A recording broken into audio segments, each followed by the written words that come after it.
What's up, guys? Guess who's back? It's us again. You're probably getting sick of us at this point today. I believe this is video number 39 on the day or something like that. I actually have like a busy day on Friday and can't be around to make videos, so we're going to get out the NBA public for Friday. Not to mention, the slate starts at a really funky time at, I believe it's 1:30 Central, so you're going to need to be prepped for stuff like that. I'm assuming a lot of you guys are going to want to play because basketball's been gone for so long, so why wouldn't you? Exactly.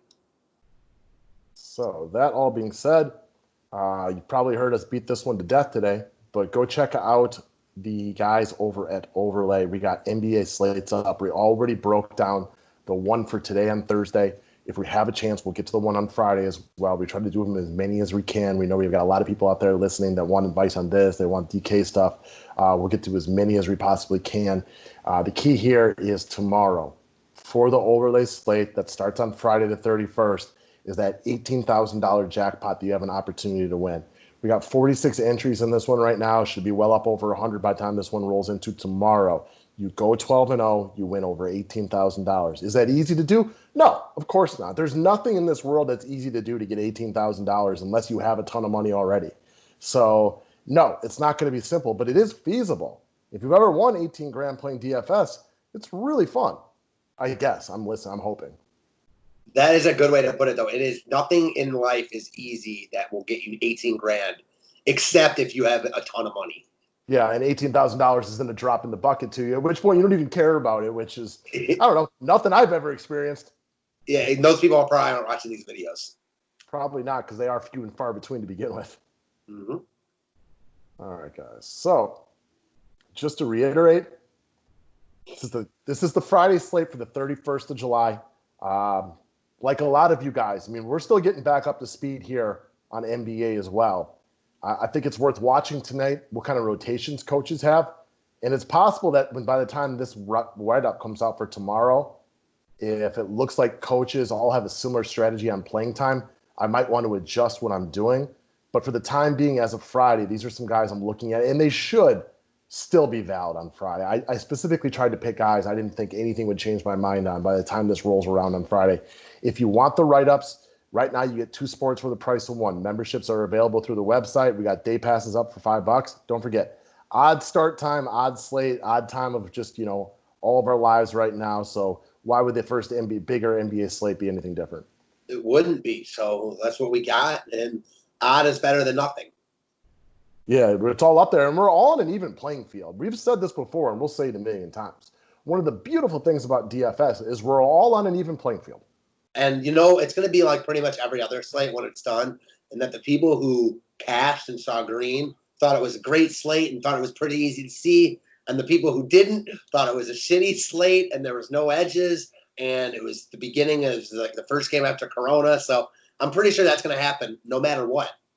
Yeah, I'm pretty sure that's happened before, and I think tomorrow will be another one of those days, guys. Don't forget to subscribe if you're new to the station. We've got lots of information coming out. Obviously, it's been coming fast and furious today. Thumbs up is always appreciated. Now let's get into some picks. And I would say that one of my favorite overall plays on the day is going to be Troy Brown Jr. of the Washington Wizards. And I'll admit it, Washington's missing, Bradley Beal. By far their best player is not around. Bertans isn't going to be around. So Washington has about as little to play for as anybody that's in the bubble right now. They are still playing these games. One thing that means to me, though, when you got the Suns and the Wizards going tomorrow, these are 2 teams whose defensive prowess is not great. Their pace is right up there. And what you're going to need out of Washington right now is you're going to need somebody who can create their own shot outside of just, Ish Smith and Shabazz Napier, who both want to distribute a little bit more than anything anyway. If you guys remember what Troy Brown was doing in some of the games that Bradley Beal was out earlier this year, this guy has 8 games this year with 18-plus real-life points. When Bradley Beal is not around, he has to shoulder a very big offensive load. There is no, dishing it out to the greatest shooter of all time, Davis Bertans or anything like that, because he isn't here. And the Wizards still have to play these games. Do they have a lot to play for? No, they don't. But that could be good for the total, the game total in this one. Troy Brown's a guy who should see run under all game scripts right here. I think he has literal 10 times upside. I'm not predicting it or calling for it, but if you had to ask me one guy on the slate who I think could legitimately break the slate, I think Troy Brown could do it, and I think it's possible he might get a little overlooked as well. I'm not sure on that one yet, though. Yeah, I'm a big Troy Brown fan. He looks good here. And it's, while the Wizards aren't playing for much, he is, because he's like playing for PT next year. He's playing for a job. He's playing to prove himself for all those reasons and many more. So I like this call quite a bit, and you couldn't really ask for a better spot unless he was playing an inter-squad scrimmage against his own teammates. Great add-on point, too, that he is playing for something. This is not a guy with an inked long-term contract, right? Like, anytime he gets the possibility to shine like this, it's going to be good for his pocketbook. Mm-hmm. All right, next up, let's touch on my Milwaukee Bucks. No Eric Bledsoe, no Pat Connaughton. All that does is shorten the rotation of wing players on probably the deepest team in the association. So that is good for George Hill, who is very fairly priced at $3,800. Don't expect Hill to come in and play 38 minutes, because we all know that Middleton and Giannis, Dante DiVincenzo can also bring the ball up and run the show a little bit. But I think George Hill makes for a very solid filler piece at only $3,800. And the other thing I will bring up about George Hill, Eric Bledsoe, a big part about how Milwaukee hasn't done more in the playoffs the last 2 years is one of their better players, Eric Bledsoe, has been very small, specifically against the Boston Celtics. So look for George Hill to have a solid spot in the playoffs. This is a good time for him to really get his feet back under him as an older player and everything like that. He's a solid filler piece at $3,800 and also an excellent three-point shooter. Yeah, he makes a ton of sense here. You got to imagine he'll get love. He should get love.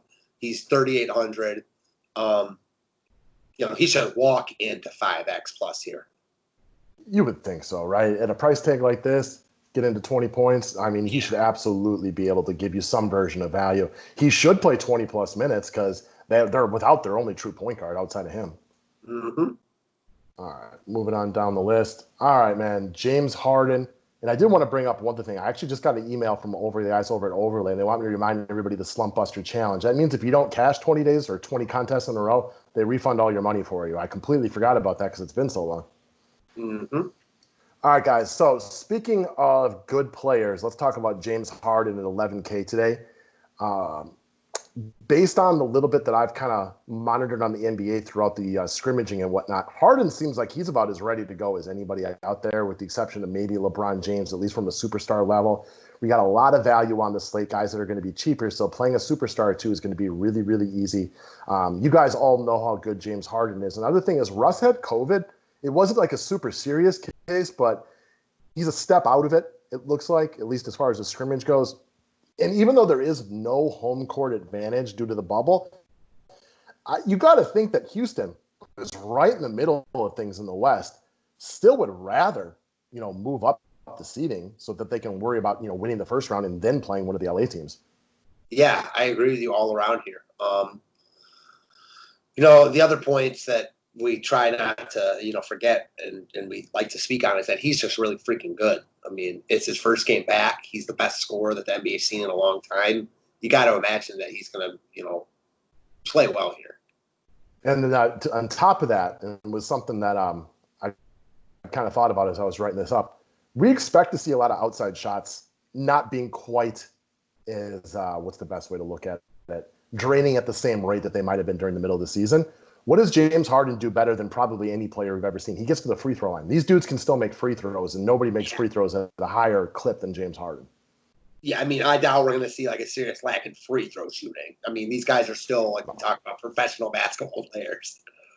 No, man. Just think about it this way. I am not a good basketball player, but I can still roll down to the park and make 65% of my free throws despite never practicing. This is one of the highest volume free throw shooters we've ever seen. If there's one shot that I feel like doesn't really fall off, it's going to be free throws. And because everybody's a little bit off from not playing live contact, would you be shocked at all to see Harden go to the line 20 times tomorrow? No, I just could see foul trouble being a big issue tomorrow. Yeah. I'm with you. I agree with you 100%. All right, next up, I want to talk about a guy, Triple J, Jaren Jackson Jr. One thing, before we get into anything out about Jaren Jackson Jr., Memphis has a lot to play for. There are teams like Milwaukee and the Lakers, they're up top. They can kind of coast.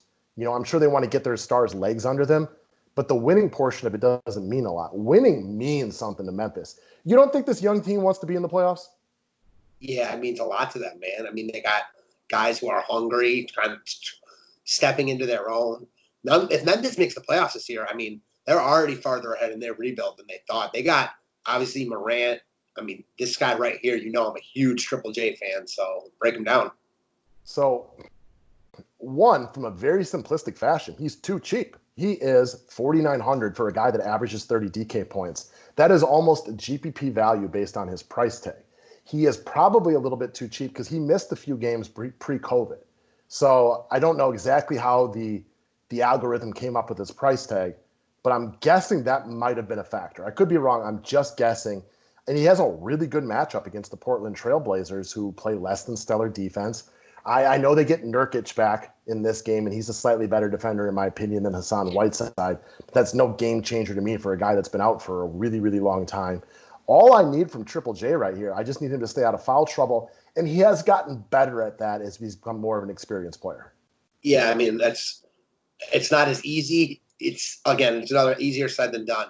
And with a lot of players, you'd put just stay out of foul trouble, and that would not be a problem. With him, it could be a problem, but that's basically one of his only red flags in this spot, especially at this price point. I like him quite a bit as well. Yeah, that's the scary thing for me. It's a really scary thing with Jaren Jackson Jr. We've both rostered this cat a million times where he's been into foul trouble right away. Now, I'll say he does a good job sometimes of coming back in later and putting up points in a hurry.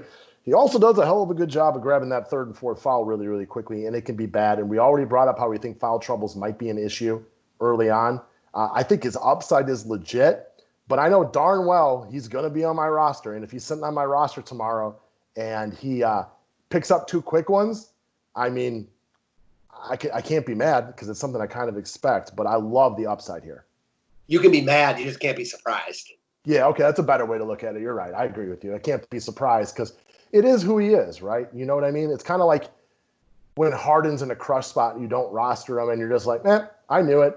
I took my shot. Didn't work out. Exactly. All right, guys, go sign up at the website. If you dropped off, we get it. There wasn't content coming out. We appreciate you guys who kind of just kept paying to be nice during the pandemic. We appreciate that. But go grab your memberships back. We are double sporting it for a while now, and we look forward to having some longer conversations about sports. Can't wait. Thanks, guys.